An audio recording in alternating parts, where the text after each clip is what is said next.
রিকশা চালক রাজু মোল্লা বেশ কিছুদিন ধরে পুলিশের এসআই সেজে বিভিন্ন অপকর্ম করে বেড়াচ্ছিল।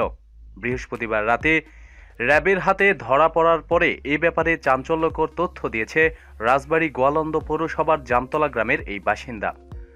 সংশ্লিষ্ট সূত্রে জানা গেছে, বাবা সামাদ মোল্লা মারা যাওয়ার পর রাজু মোল্লার মা নাহার বেগম বিভিন্ন খাবার হোটেলে শ্রমিকের কাজ করেন।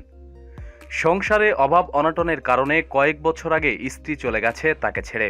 একমাত্র শিশু ছেলেকে রাজধানী ঢাকার আশুলিয়া এলাকার একটি এতিমখানায় দিয়ে দিয়েছে। আর রাজু মোল্লা রাজধানী ঢাকাসহ ফরিদপুর শহরে রিকশা চালাত। এক পর্যায়ে তার পরিচয় হয় এক প্রতারক চক্রের সঙ্গে। সেখানে প্রশিক্ষণ নিয়ে সে পুলিশের ভাষায় কথা বলা শিখে। সেই সঙ্গে পুলিশি পোশাক পরে সড়কে দাঁড়িয়ে তল্লাশি কার্যক্রম পরিচালনা করে, গাড়ির কাগজপত্র পরীক্ষার মতো কাজও রপ্ত করে। আর এ সুযোগে মোটা অঙ্কের টাকা হাতিয়ে নিয়ে থাকে। তাছাড়া পুলিশের চাকরি দেওয়ার কথা বলে অসহায় ও দরিদ্র মানুষের অর্থ আত্মসাৎ, মোটরসাইকেল চালিয়ে পরীক্ষার নামে তা নিয়ে চম্পট দেওয়ার কাজও করেছে নির্দ্বিধায়। র্যাব ৮ সদস্যের কাছে গ্রেপ্তার হওয়ার পর জিজ্ঞাসাবাদে এমনই তথ্য জানিয়েছে রাজবাড়ীর গোয়ালন্দ পৌরসভার জামতলা গ্রামের বাসিন্দা প্রতারক রাজু মোল্লা। রাজুকে গত বৃহস্পতিবার রাত ১১টার দিকে রাজবাড়ী জেলা শহরের শহীদ ওহাবপুর ইউনিয়নের গোয়ালন্দ মোড় এলাকা থেকে র্যাব ৮ সদস্যরা গ্রেপ্তার করেছেন। তখন রাজুর পরনে পুলিশি সাব ইন্সপেক্টরের পোশাক ও আইডি কার্ড ঝুলানো ছিল।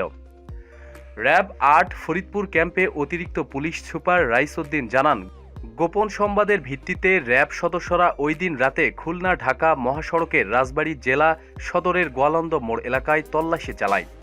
রাত ১১টার দিকে ফরিদপুর থেকে ছেড়ে আসা ঢাকাগামী মামুন পরিবহনের একটি বাস সেখানে আসে। ওই বাসে পুলিশের সাব ইন্সপেক্টর পোশাক ও আইডি কার্ড ঝুলানো অবস্থায় তারা রাজু মোল্লাকে দেখতে পান।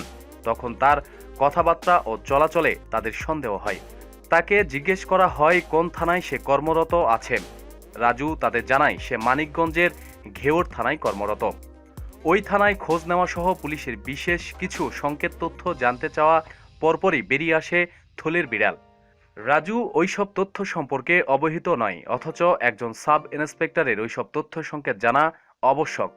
ফলে তখনই তাকে আটক করা হয় এবং ফরিদপুর র্যাব ক্যাম্পে নিয়ে ব্যাপক জিজ্ঞাসাবাদ করা হয়। এক পর্যায়ে সে প্রকৃত সত্য প্রকাশ করে।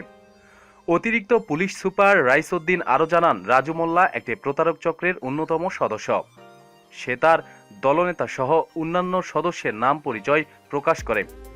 সেই সঙ্গে পুলিশের পোশাক পরে সড়কে ট্রাক থামিয়ে চাঁদা আদায়, পুলিশের চাকরি দেওয়ার কথা বলে বরিশাল জেলা সদরের এক ব্যক্তির বাড়িতে অবস্থান করার পাশাপাশি ওই বাড়ি থেকে একটি পালসার মোটরসাইকেল নিয়ে চম্পট দেওয়ার তথ্য দেয়।